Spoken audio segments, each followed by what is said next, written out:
Hi, I'm Rachel Timlin with the City of Farmington Hills Cultural Arts Division. Today we are at Gallery 822 in Royal Oak visiting sculptor Austen Brantley. Austin, thanks for having us here today. Thank you very much. Austin recently exhibited his work at the Caustic Center City Gallery and at the Farmington Hills City Hall inside our public art program. We were thrilled to have your work on exhibit. And now we're here talking to you. Later on in the show, we're going to get a tour of your studio, which is adjacent to this gallery. So thank you for having us. Thank you. So Austin, tell us how you got started. I actually started in a ceramics class in high school, and I took it as an easy A in an elective class. And once I took the class, I wasn't interested in the clay at all. I thought it was dirty the first time I touched it. Then after a while, I started to have this interest in sculpting faces. Almost in the middle of the first day of class, I was making faces while everybody else was making pots and everything. And I just did it because I didn't want to do the other assignments. And my teacher had came over and saw the faces I was making and came over and he actually smashed them up. And from that day on, I just kept making faces because I just wanted to show him I could do them really good. And then after a while, he started to see talent in me and started to give me books and show me techniques to help me improve. And then I started to teach myself how to sculpt. Great. So you took the class thinking easy A, you weren't going to really be into it, just get through it, get the A, move on, and you ended up, it's actually become your passion, right? Yeah. That's amazing. So you were a senior in high school at the time? I was 16, I was a junior in high school. A junior in high school, okay. And before that time, you had no interest in art, or you hadn't discovered your love of art at all? I like to doodle on my tests, but other than that, no. Okay. So I find it astounding that over the 4 years of when you found your passion and now you've created over 500 pieces of work, is that correct? Yes. So that's incredible. What keeps you going? I mean, you must be working nonstop on these pieces. To me, it's every piece that I make, it's to get better than the last one. So making all these pieces, it's just like exploring into myself. So every time I do it, it's like I'm practicing like a form of meditation to me. So when I'm sculpting, I'm asking myself questions and I'm thinking a lot more. And what's your inspiration behind your pieces? For me, it's about personal bondage, like self-doubt and not being afraid to be who you are, being afraid to not go for your passions. And that's how I felt before I started sculpting. I was kind of afraid. I didn't know what I wanted to do with my life or what I wanted to do as a career or anything like that. So once I found sculpting, I wanted to express my message through the clay. Great. So did you have any doubts once you found your passion? Did you have any doubts about it, or did you just think, nope, this is it, I found it, I'm going all out? I did have doubts, but it was about getting through those doubts. I think being an artist is about learning how to, sometimes it can be learning how to suck, you know? For sure, yeah. And wanting to get better, wanting to go to find mentors or read endless books of techniques of how other sculptors have worked and just being yourself and knowing that your art is different from everyone else's. Yeah, so you are very self-driven. You graduated high school, didn't go into college yet, and you've just been working really hard. You mentioned the mentors. That's kind of the step you took after high school, right? Can you talk about that a little bit? Since I couldn't afford art school, I went to find other sculptors that I could train with, and I was taking classes at OCC part-time, taking ceramic classes and a sculpture class. And I was learning as much as I could about my medium. I started to learn casting and welding and just a lot of techniques to help me sculpt. And then you found some mentors. I other sculptors. Yeah, in Farmington, I found a sculptor named Bernadette Sichar Marcos, who went to CCS before it was CCS, and she taught me a lot more than I could have ever found out at even going to an art school. Working hands-on with a sculptor was what I really needed. I think that's really important in the arts to, almost like an apprenticeship with a mentor, established sculptor. That's great that you were able to do that and know that at such a young age that that was an important step to take. So what are your future plans? Every day, I usually don't set off with a plan. Even with my sculptures, I never have a firm plan. Always, always let the piece find itself. Just like me, I'm always trying to find myself, and I don't really have an established route. I just kind of flow. Good.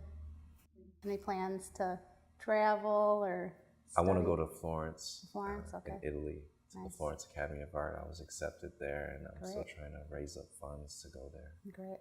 And any exhibits coming up that we should know about?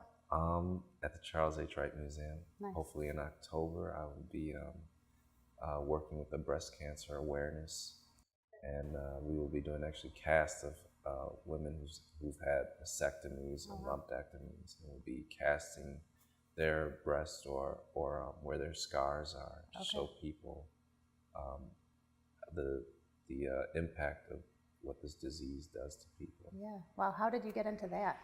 I actually did a commission piece for someone who is getting a mastectomy, and once I did the piece, when she saw it, it kind of brought tears to her eyes, and she was so happy.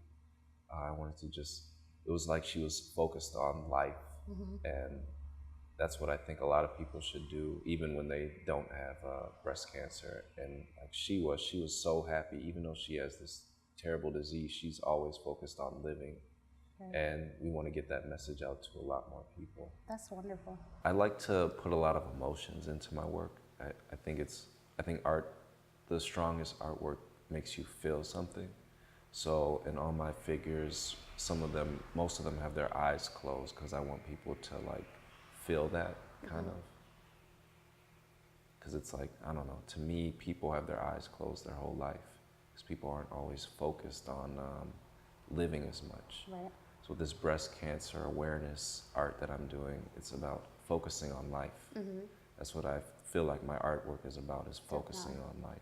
Well, and a lot of your pieces with the eyes closed kind of make me think of meditating, just to like bring that inner focus. Yeah, so I definitely pick that up on in your work. So who inspires you? What artists do you look at for inspiration? I look at a lot of classical sculptors like Auguste Rodin, and then a lot of New Age sculptors like Augusta Savage from Chicago, the Harlem Renaissance, or the New York artists from the Harlem Renaissance. And then I look at modern sculptors today like Bernadette Sechar Marcos, who have put their whole lives in the sculpture, and it's just kind of amazing to see what they've done in their lives, and then I still have all this work to do. So it's really inspiring. Great. So what would you say to a student, a young high school student that might aspire to be an artist, sculptor? I would say to never get discouraged, because art it's hard to always know what you want to do, and the best way to express yourself is to not get discouraged and always have just a steady mindset, and it just takes time. Why do you think arts are important in schools? Since now I think a lot of schools are beginning to cut art because they don't think it's as important as sports or math or anything, and I think for artists it's an analytical process. So it's like you're solving problems. You're definitely solving technical issues, and it can be like math. It can be like solving an equation when you're putting all these forms together and trying to make a picture that works together. Every aspect of a painting or a sculpture needs to work together. It's creative problem solving constantly, which I think in the workforce, people are starting to realize that's a really good asset to have in your employees. So maybe perhaps if you're not planning on studying art, the arts are still important to learn at a young age. Yeah, definitely. So how has your work evolved over the years from when you first started to now? I'd say I've been trying to get as good as I can get. So I've been trying to improve myself. So I'd say the evolution of my artwork would be mostly in the emotions I've been trying to draw out. Because when I first started, I couldn't do as much, and I think that's when you start doing anything, it's about being able to do more and being able to be more fluid in it, to make it more of like an extension of yourself. So you're learning the technique at first so that you can express the emotions later. Yeah. How about the size of your work? You started with these small faces, and now I can make things as big as I want them to. I can make things life size. I feel like it's a lot easier to get the details in something bigger, and I think it makes a bigger statement when it's bigger too as well. And do you fire those big pieces in your studio? Yeah, sometimes. Okay, all right. What makes an Austen Brantley sculpture? What do you think is your defining style? I think every artist is different because we all put our own experiences into our work, and everything, no matter if we have the same model, it'll always turn out a little bit differently, I think. Something specific about your work? I'd say it's like a style of a lot of emotion. I try and put as much emotion into the details as I can. I've always wanted to do monuments and also do things for cities that need help and everything like that. I would want to have my sculptures in places that they're really needed, to really like give the moment that I created to the community. So public places, community spaces, museums. Yeah, definitely in Detroit. Okay. I'd say. So we might see one of your pieces in the DIA in the next 10 years, you think? Maybe. Great. So Austen, can you tell us about a single piece of yours maybe that really stands out to you, that's real important to you, that you want to talk about? I would say a piece I made actually recently in 2015. It's called Prominence. And what it means to me is like reaching the pinnacle of your like self-being, and like relinquishing like bondage from yourself. That's great. And do you still have that piece in your collection? Yeah. I know you have a lot of collectors, you've sold a lot of work. How does that feel, letting go of a piece once you've put so much into it? For me, the real moment I have with a piece is when I'm creating it. Okay. So after it's created, I can't be as attached to it anymore because it's just a material object. I feel like the most I can get out of it is actually creating it and being in that moment of creating it. When I'm creating that moment, it's like I'm at peace. So the process is more important to you than the product. That's great. I know a lot of artists, put so much of themselves into a piece, and then when it comes time to let it go, it's almost like letting go of a child at some point. But that's great. So you're focused on the process. Definitely. Wonderful. Is there anything else that you want to tell us about your work? Or? For me, what I enjoy most about my work is being able to live where I work. It's really good I can just wake up when I have an idea, or I go to sleep and I'm just dreaming about ideas, and I can just go work right then. That's great. Before I had to sneak into my ceramic studio after hours and stuff so I could get more work done. And it was just, right when I got this studio, it was just amazing to work at any time. Always be able to live in a creative space. Right. So you've been in the studio for about a year now. About a year now? Okay. So you saw a big increase in your work? Yeah. Yeah, that's great. That's great. Roll right out of bed when you're inspired and just start working. That's awesome. Well, I'm excited to check out your studio space and see what you're working on now. So let's take a look. We'll walk over there. So here we are in Austen's studio space. What are you working on? This looks great. This piece is going to be called Distant Lovers. So it's this couple that's sitting on this rock, this pillar, and what it's about is like the energy of of her pose, how she's like kind of like ready to give everything to this relationship, and how he's more distant Leaning from forward, it, right. leaning forward, trying to get away. Right. So Yeah, you can definitely see the tension there. yeah, it's Okay. kind of like everything's trying to work together to kind of give that message. Okay, yeah. So what I have to do is basically go into all the details. So I just finished kind of getting most of the details I wanted to get out of it. So now it's about going and refining everything, getting all the details more sharpened. So that's what I've been doing for the last couple days. So how did you start this piece? Did you start with the base? I first started with an idea, and I started with a little sketch Okay. of clay. I did a clay sketch of what this piece was going to be. And then after that, when I started making the piece, I had originally had like some models that I had just taken some pictures of Okay. in this pose, and then I started from that as well, and then I just went into the clay, basically just forming out how big I wanted it to be. Okay. So no live models for this? I just didn't photos? I didn't get to have any live models for Okay. it, but I used photos and then just ideas. How long have you been working on this piece, do you know? I'd say about 2 weeks now. Oh, okay. Wow. That's great. And will you fire this in your studio? Do you have, Mhm. you have a kiln large enough, this one over here? Yeah, well, what I have to do is actually cut it in sections Okay. and then fire it. So everything has to be hollowed out and then fired.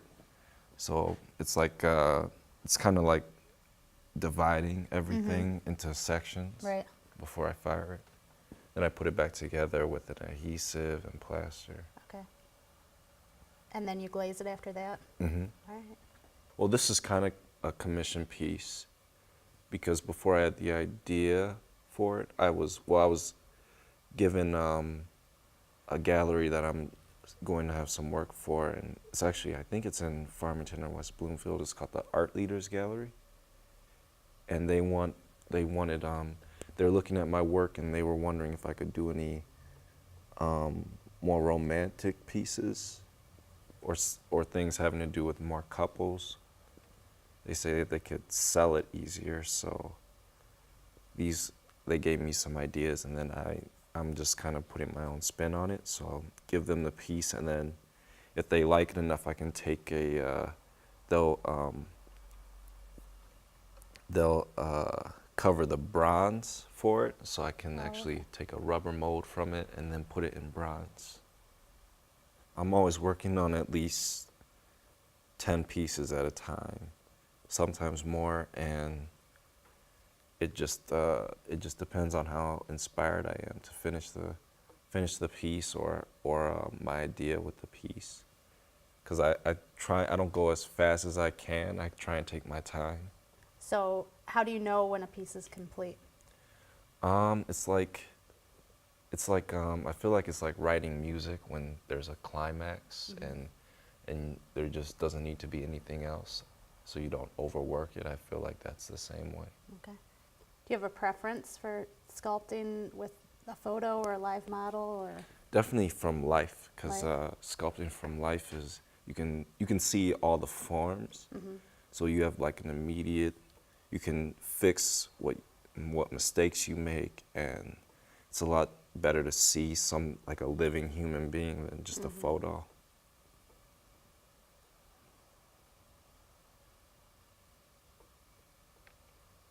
Can give you a lot more inspiration, I feel, because then you can play with the poses that you've picked and change them up differently, and they'll be more realistic. Austen, thanks for having us out here. It was a pleasure to see your studio, your working space.